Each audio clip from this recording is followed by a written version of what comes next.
สบายดีทุกคนตอนนี้เราจะมาสัมภาษณ์อาจารย์เนาะซึ่งเราเป็นอาจารย์สอนสายสาขาที่บิลลี่กำลังจะเรียนเนาะมาถามเกี่ยวกับประสบการณ์ในการเรียนของเราแต่ก่อนเราเป็นอย่างไรแน่ Please introduce a little bit about yourself. Okay. Yeah.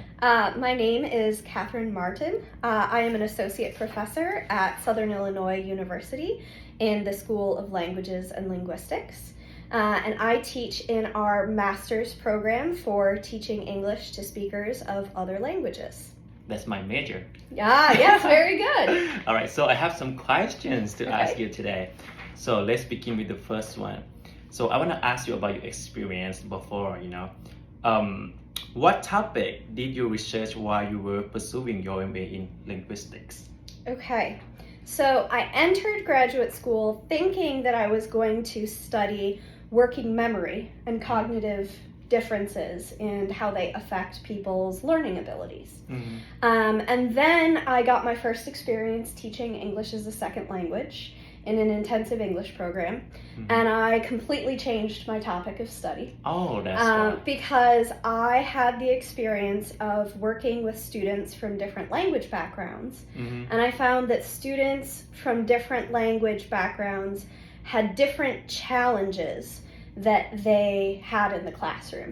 So my students from Korea and Japan tended to be very writing and reading focused and very good, but they struggled to speak. And my native Arabic speaking students were really good with spoken English, and they really struggled with reading.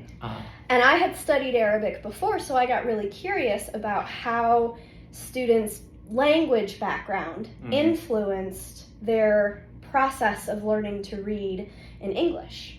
And so that's what I ended up focusing on during my graduate studies. And my master's thesis compared native English speakers with native Arabic speakers and native Chinese speakers in their reading process. Oh, I see.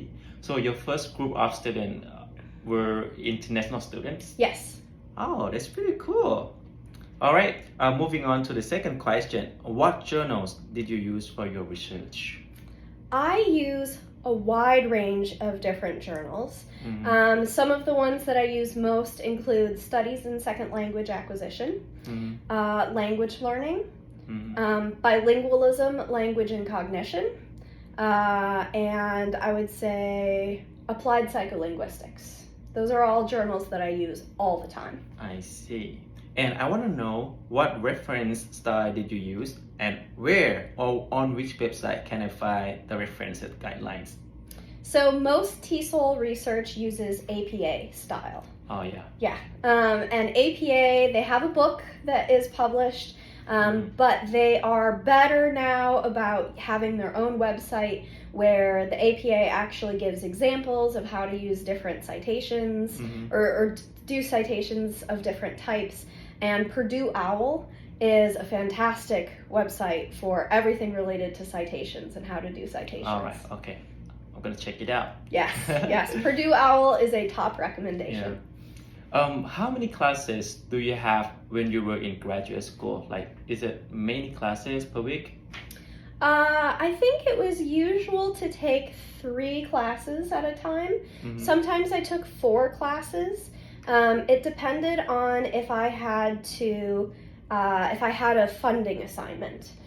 So if I had to teach to get my funding for a year, then I would usually sign up for 3 classes because I needed the time to teach or do my other job responsibilities. I see. And other semesters when I had a fellowship without any teaching requirement, sometimes I would take an extra class and I would take 4 classes. That's pretty cool. And I'm curious, what class do you currently teach? Only TESOL? I mostly teach TESOL courses right now, yeah. So I usually teach our course, I'm not doing it this fall, but I normally teach our class on, it's called Theoretical Foundations of Teaching ESL and Bilingual Education. It's a mouthful. Right. But it's basically our class on how to work with English learners in the U.S. kindergarten through 12th grade public school system. I also teach our class on how to teach reading and vocabulary in a second language. That's my favorite class All right. because I study how people learn to read in a second language. So I That's teach right. that class. And I teach our class on assessment, how to write assessments for language. And I really like that class too because students don't like tests. And they come into class saying, I don't want to take this class. I don't like tests. Yeah. And I like to change their minds about how they feel about tests. That's pretty cool. Yeah. And I'm about to do research, and my topic is English teaching system in the public school in Laos, in my country. And it's pretty hard for me to find the sources, because in Laos we have limitation of sources, and I'm struggling. Yeah. Do you have any advice? Well, when you are in the U.S. or when you're affiliated with a university, you should be able to access most resources through the academic library. And increasingly, researchers are good about sharing their research through their own websites, or their universities have a repository, a website, a big database of all of their research. Sometimes when I cannot find something, I look up the author and I email them. Oh. And I very frequently get a response with their paper. People are very excited that someone might be interested in reading their work. And so it works not all the time, but more often than you would think. Yeah. You just email someone and say, I'm looking for this paper, I'm interested in it, can you share it? You're very likely to get a response and get the paper that you want. That's good advice. Yeah. Wow. It can feel scary to do that. Yeah, you're right. But it's worth it because you get a response pretty often. Yeah.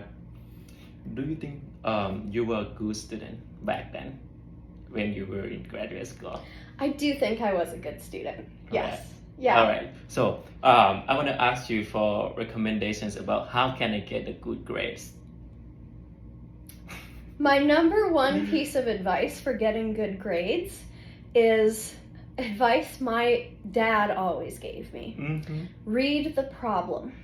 All right. It's very simple, but make sure you're answering the question that you were asked.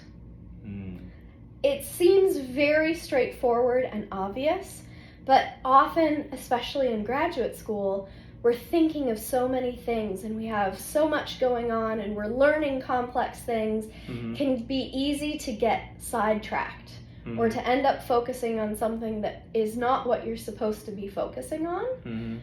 Answer the question. Read the problem. Answer the question. Yeah. And more generally, I think it's good to always be curious and always be learning something new. Right now I'm reading a book, preparing a new class for next year, and I see references for things that I'm not familiar with, and I probably have 10 tabs open on Google just looking up new things that I've never heard about, and I think maintaining curiosity is really important for being a good student and succeeding. Yeah, that's why you're a good student. I can tell. Look Lots at of these books. Yes. Yeah. Okay, last question. Okay. What should I know before I go to graduate school? It's really hard, Yeah. and that's okay.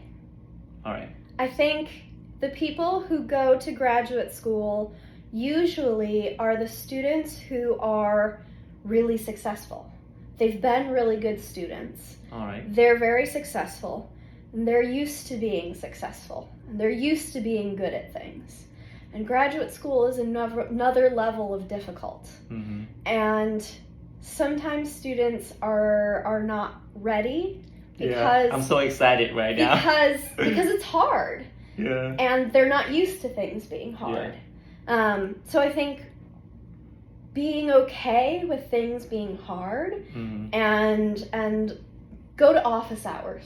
Go to office hours. Right. Meet your professors, make a connection with them. Yeah. That will make a big difference for learning material. I'm making connections And right now. making connections, exactly, yes. You have to think strategically in a lot of ways. You're going to graduate, and you're going to look for a job. who's going to write letters of recommendation for you? Yeah. How are they going to write a good letter for you if your professors don't know you well? Mm-hmm. Go to office hours, talk to your professors, get to know them. All right. And that will also help when things are hard, then you know that you've got a source for help. That's really good advice. Yeah. All right. Thank you so much for your time today. Of course. Dr. Martin. You're it's really very nice welcome. talking to you. Yes, nice talking with you. Bye. Bye, guys.